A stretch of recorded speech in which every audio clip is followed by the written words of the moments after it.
प्रशांत महासागर में जारी ला नीना सबसे प्रभावशाली कारणों में से एक है जो वैश्विक हवा के बहाव के पैटर्न को बदल देता है।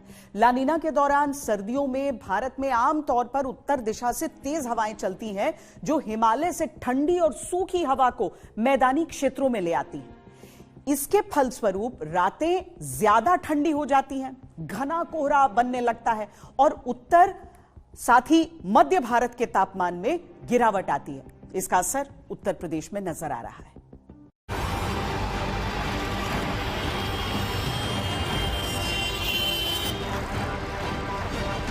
ठंड बहुत है, ज्यादा ठंड है, ठंड कड़क 2 दिन से ठंड बहुत ज्यादा कड़क पड़ रही है। अब तो बहुत ज्यादा है, पूरा कपकपी है, अस्त व्यस्त है जनजीवन। उत्तर प्रदेश इन दिनों कड़ाके की ठंड और घने कोहरे की गिरफ्त में है। हालांकि मौसम विभाग से थोड़ी राहत की खबर भी है। अगले कुछ दिनों में तापमान में करीब 4 डिग्री सेल्सियस तक बढ़ोतरी हो सकती है, लेकिन फिलहाल शीतलहर और गलन ने लोगों की मुश्किलें बढ़ा दी हैं। बहुत परेशानी है, अब झेल रहे हैं, ठंडे में जाना है दूर, झेल रहे हैं ठंड के मारे। लखनऊ समेत प्रदेश के कई जिलों में मौसम लगातार बदल रहा है। सुबह शाम गलन ज्यादा महसूस हो रही है। राजधानी लखनऊ में कोहरे के हालात ऐसे हैं कि विजिबिलिटी कई इलाकों में घटकर 10 मीटर पहुंच गई। वाराणसी, लखनऊ, बहराइच और कानपुर जैसे शहरों में ठंड का असर सबसे ज्यादा देखने को मिला। लखनऊ में हवा चलने से ठिठुरन और बढ़ गई है। लोग ऊनी कपड़ों के बावजूद ठंड से बचने के लिए जूझते नजर आए। उत्तर प्रदेश के कई जिलों में ठंड और पारा लगातार गिरता जा रहा है और ऐसे में टेम्परेचर की अगर हम बात करें तो तकरीबन 4 से 5 डिग्री पहुंच जा चुका है। और यही नहीं, उत्तर प्रदेश के चाहे वाराणसी की बात करें, अयोध्या की या इसके अलावा बहराइच की, वो जगह जहां पर ठंडक का लोगों को एहसास हो रहा है। कई ऐसे लोग हैं जो अलाव जलाकर सुबह इस ठंडक को हटाने की कोशिश कर रहे हैं, क्योंकि टेम्परेचर और विजिबिलिटीज लगातार कम हो रही है, जिसकी वजह से लोगों को काफी दिक्कतें हो रही हैं। ठंड तो काफी हो रही है, गलन हो रही है, आज तो बहुत ज्यादा महसूस हो रही है। हम लोग बस आए यहीं पे बैठ गए आग के पास। नॉर्मल डे के कंपैरिजन में आज तो थोड़ी ज्यादा लग रही है, क्योंकि गलन है, गाड़ी चलाने में हाथ पूरे फ्रीज हो जा रहे हैं, पता ही नहीं चल रहा है कि मतलब हाथ भी है। ठंड का असर जानवरों पर भी साफ दिख रहा है। लखनऊ चिड़ियाघर में जानवरों को ठंड से बचाने के खास इंतजाम किए गए हैं। हीटर, ब्लोअर, मैट और ढके हुए शेल्टर लगाए गए हैं। खासकर जिराफ जैसे बड़े जानवरों पर ज्यादा ध्यान दिया जा रहा है।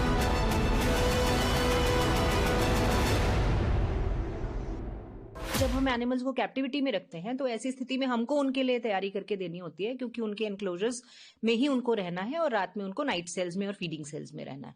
तो ऐसी परिस्थिति में दिन के समय में हम ये कोशिश करते हैं कि जो अगर घने पेड़ उनके यहाँ एनक्लोजर्स में हो गए हैं तो उनकी छटाई समय से कर दी जाए, ताकि प्रॉपर धूप उनके बाड़ों में आए।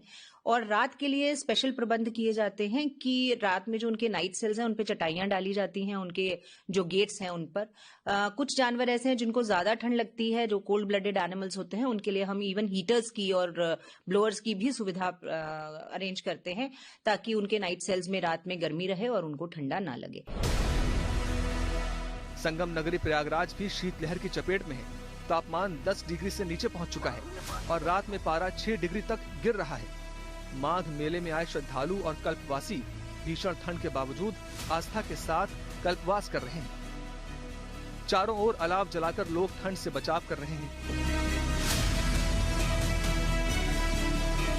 तगड़ी ठंड है, लोग जगह जगह अलाव जला के बैठे हैं, ताप रहे हैं। दिन भर सूर्य भगवान नहीं निकले हुए हैं, इतनी ठंड बढ़ रही है कुछ कहे नहीं है। हाथ पर सब लोगों को कांप रहा है, सब डोलने चलने में लोगों को दिक्कत हो रही है, जान लीजिए। ठंडक बहुत तेज बढ़ती जा रही है, बहुत दिन बाद ठंडक इतनी लग रही है, कम से कम 20 साल बाद इतनी ठंडक है। ज्यादा ठंड पड़ रही है और हम लोग आज 2-3 दिन से सूरज की रोशनी देखने को नहीं मिली है। इसके पहले थोड़ा बहुत धूप हो जाती थी, आज 2-3 दिन से नहीं हो रही है। हम लोग इतना परेशान है ठंड से कि कहने की कोई बात नहीं है। आग जला के अलाव जला के हम लोग दिन भर बैठे हुए हैं और गंगा जी जाते हैं, सुबह स्नान करते हैं, इतना ठंडा पानी है ऐसे लगता है पैर ही कट जाएगा। औरैया जिले में गलन ने लोगों का हाल बेहाल कर दिया है। सुबह जरूरी काम से निकलने वाले बाइक सवार रास्ते में आग जलाकर हाथ सेकते नजर आए। काशी में भी ठंड का सितम जारी है। न्यूनतम तापमान 6.5 डिग्री तक पहुंच गया। घाटों पर सन्नाटा पसरा है। धुंध ने केवल घाट ही नहीं, शहर को भी अपने आगोश में ले लिया है। विजिबिलिटी यहाँ भी सुबह और शाम एक समान रह रही है।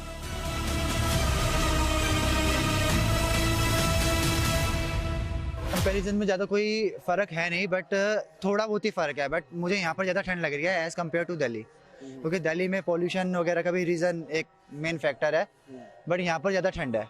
ठंड है यहाँ पे बहुत ज्यादा ही ठंड लग रही है। एक तो खुला एरिया ना, इस वजह से बहुत ज्यादा लग रही है यहाँ पे। भाई पहले ये लगा था इस वक्त तक तो बहुत ज्यादा भीड़ हो जाएगी, बट अभी बहुत खाली है, बहुत ज्यादा ही खाली है। हम मंदिर के दर्शन भी बहुत अच्छे से होगा क्योंकि खाली है, अभी ज्यादा लोग निकल ही नहीं रहे ठंड की वजह से ना। बहुत ज्यादा हमने 2 बार विश्वनाथ के दर्शन कर लिए क्योंकि खाली था मंदिर बहुत ज्यादा।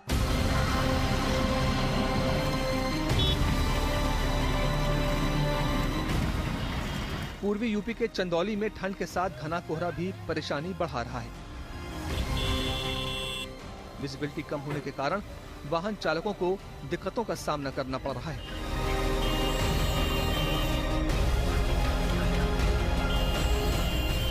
लोग चाय और अलाव का सहारा ले रहे हैं।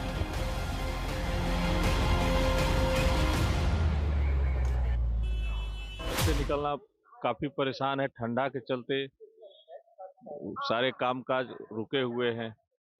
ठंड बहुत है, ज्यादा ठंड है, ठंड कड़क 2 दिन से ठंड बहुत ज्यादा कड़क पड़ रही है, इसलिए हम लोग पूरे कपड़े तन सब कुछ जो हम लोग ढके हुए हैं। कोहरा भी बहुत प्रभावित कर रहा है। कोहरा भी आपका जो है 6 बजे कोहरा शुरू हो गया है और हाईवे पर तो चलना बहुत मुश्किल है। हम लोग तो बाजार में हैं तो इससे थोड़ा सा आदमी हिल डुल रहा है, लेकिन हाईवे पर तो चलना मुश्किल है। ठंड की तो बहुत जबरदस्त ठंड है, जो ठंड की कमी नहीं है। ठंड इतनी ज्यादा है कि लोगों को परेशानियों का सामना करना पड़ रहा है और अलाव की भी व्यवस्था आसपास नहीं है जहां पर थोड़ी सी राहत मिल सके।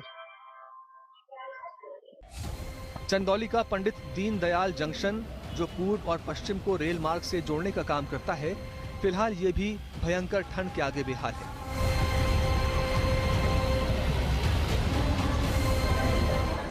दर्जनों ट्रेनें 5 घंटे से लेकर 16 घंटे तक देरी से चल रही हैं। भीषण ठंड में यात्रियों को ट्रेनों का इंतजार करना पड़ रहा है। बहुत परेशानी हो रही है ठंडी में। 3-4 घंटा ट्रेन लेट है। हम लोग सुबह से 4 बजे का बैठे हैं, क्या करें, जाना भी जरूरी है। कुछ ऐसी ठंडी में घटनाएं हो जा रही हैं जिसकी वजह से जाना जरूरी पड़ जा रहा है और यहाँ बैठे हैं, यही दिक्कत है। ट्रेन 1 घंटा तकरीबन लेट है और ठंड में तो बहुत परेशानी हो रही है। कड़ाके की ठंड पड़ रही है, रहना मुश्किल हो जा रहा है। मुझे आसनसोल तक जाना है। उत्तर प्रदेश में इस समय कड़ाके की ठंड और घना कोहरा लोगों की रोजमर्रा की जिंदगी पर भारी पड़ रहा है। पछुआ हवाएं चलने से गलन काफी बढ़ गई है, जिससे ठंड ज्यादा महसूस हो रही है। कई जिलों में सड़क और ट्रेन की रफ्तार थम गई। अयोध्या और आजमगढ़ प्रदेश के सबसे ठंडे जिलों में रहे, जहां तापमान 5 डिग्री सेल्सियस तक पहुंच गया। मौसम विभाग ने तराई और दक्षिणी यूपी के कई जिलों में घने कोहरे और शीत दिवस की चेतावनी दी है। बीच में थोड़ी राहत मिल सकती है, लेकिन 12 जनवरी से ठंड फिर बढ़ने के आसार है।